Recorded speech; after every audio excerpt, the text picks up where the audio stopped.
तर मंदिराचा परिसर असा काही तुम्हाला पाहायला मिळतो. सर्व निसर्गरम्य परिसर या ठिकाणी पाहायला मिळतो. पावसाळ्यात आपण डॅमचा व्ह्यू बघण्यासाठी आलेलो आहे आणि या ठिकाणी हा असा व्ह्यू पाहायला मिळतो.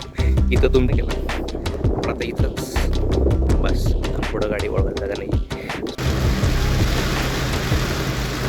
खूप जास्त जोरदार असा पाऊस चालू झालेला आहे आणि व्हिजिबिलिटी फार कमी. बर्वच्या नावानं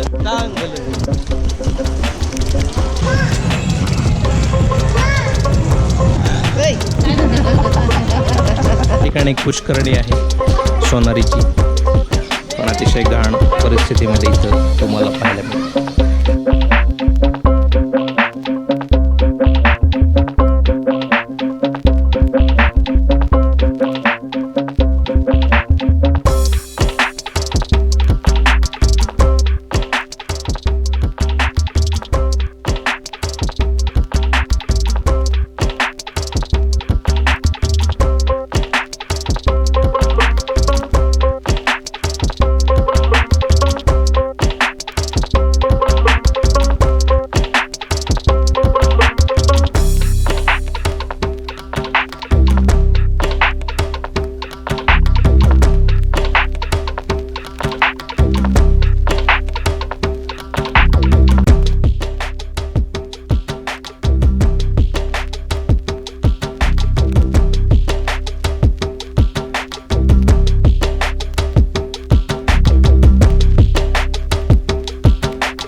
नमस्कार मंडळी, स्वागत आहे एका नवीन ब्लॉगमध्ये.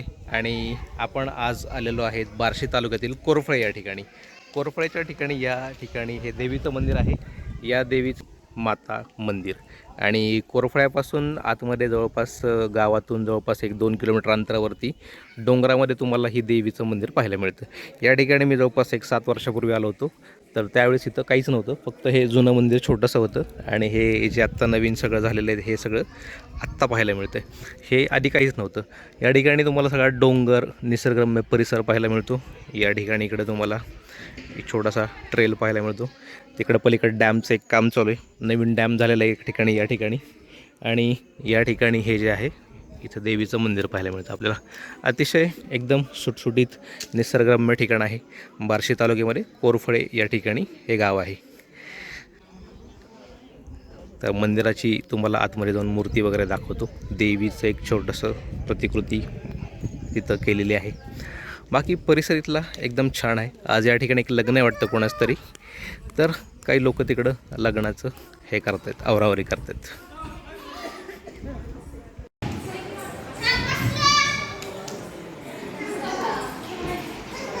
चल पिला.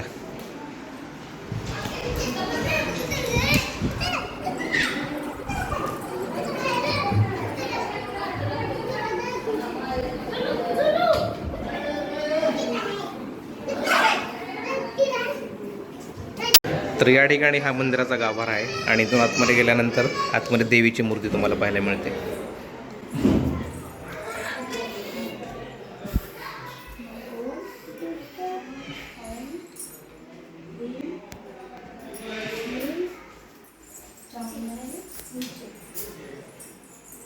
तर मंदिराचा परिसर असा काही तुम्हाला पाहायला मिळतो.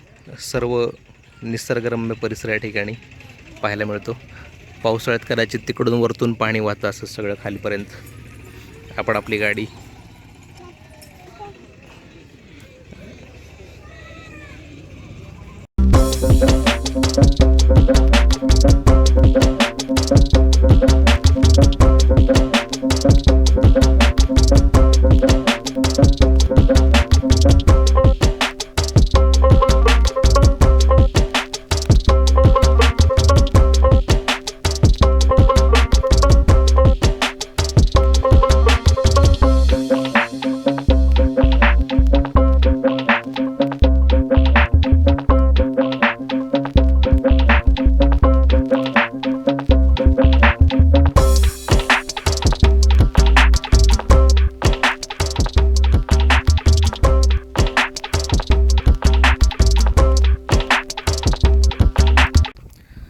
तर या ठिकाणी आपण डॅमचा व्ह्यू बघण्यासाठी आलेलो आहे आणि या ठिकाणी हा असा व्ह्यू पाहायला मिळतो.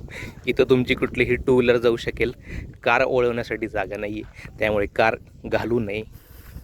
डॅम छान आहे. ज्यावेळेस हे सगळ्या डोंगरावरून पाणी येईल त्यावेळेस हे सगळं भरून जाईल. या पावसाळ्यात भरेल अशी आशा आहे. इकडं पण पाणी साठतंय, काय माहीत नाही इकडे साईडला, पण इकडं पण पाणी साठतंय. आपण गाडी इथंपर्यंत आणण्याचा प्रयत्न केला, पण आता इथंच बस, इथून पुढं गाडी वळवायला जागा नाही आहे. सो नो मोर ॲडव्हेंचर. आणि त्या ठिकाणी मंदिर आहे. हे मंदिर तुम्हाला इथं पाहायला मिळतं. त्या ठिकाणी थोडंसं ॲडव्हेंचर करून आपण आता पुढं निघालेलो आहे. या ठिकाणी गाडी येऊ शकते तुमची, काही अडचण नाही, फक्त व्यवस्थित सावकाश गाडी घालणे.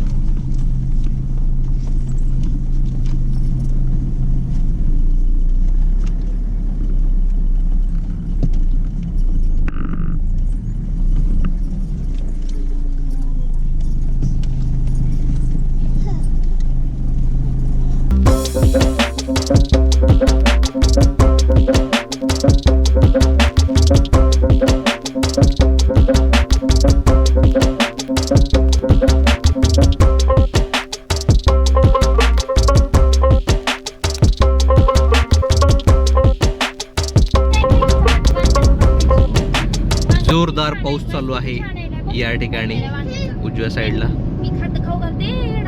आणि आमच्या इकडं अजून काहीच नाही आहे. अजून छोटे छोटे थेंब पडतात, पण या साईडला भयानक जोरात पाऊस चालू आहे.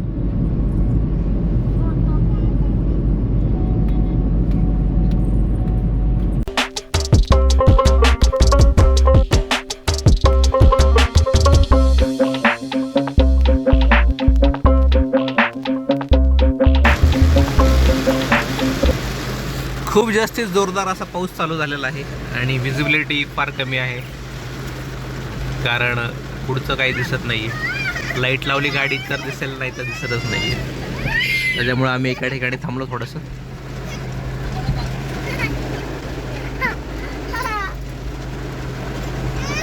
तिथं आमचं दर्शन झालेलं आहे आणि या ठिकाणी बाहेर आम्ही आता एक प्रदक्षिणा मारतोय आणि पाऊसच पाऊस. या ठिकाणी भरपूर छोटे छोटे माकड आहेत.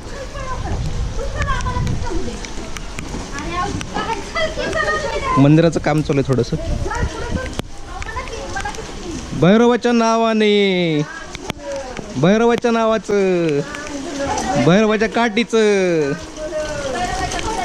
भैरवाच्या घोड्याचं, भैरवाच्या नावानं सांग भलं.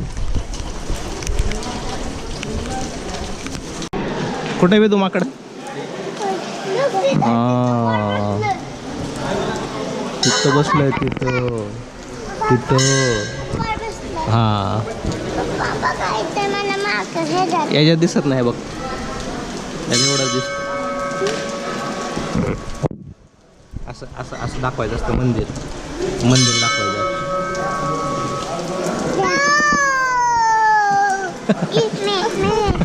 कुठं? हां हां हां, वर चढला, अजून अजून वर चढ. हा, तो पुढेच पाहिजे. हे काय इथं टाकलेलं.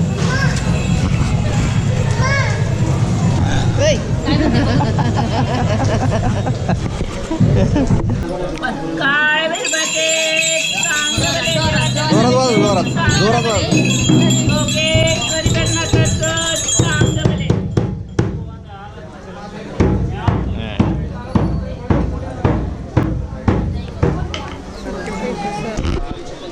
माकडच माकड. फुल देऊ का?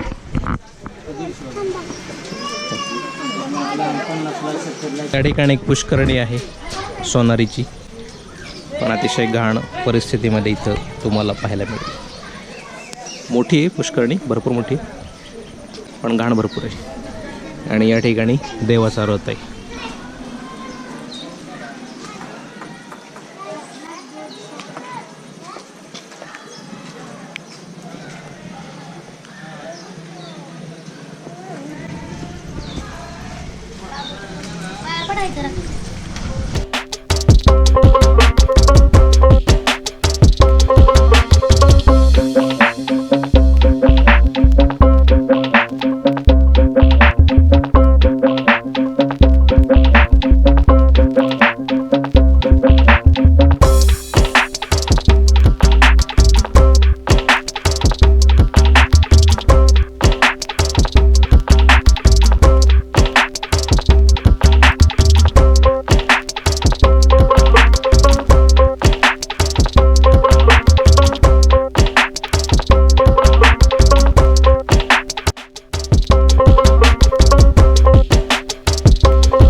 7 वाजलेत आणि 7 वाजता आपण आपल्या घरी पोचलेलो आहे. तर आता आपण हा ब्लॉग इथंच एंड करतोय.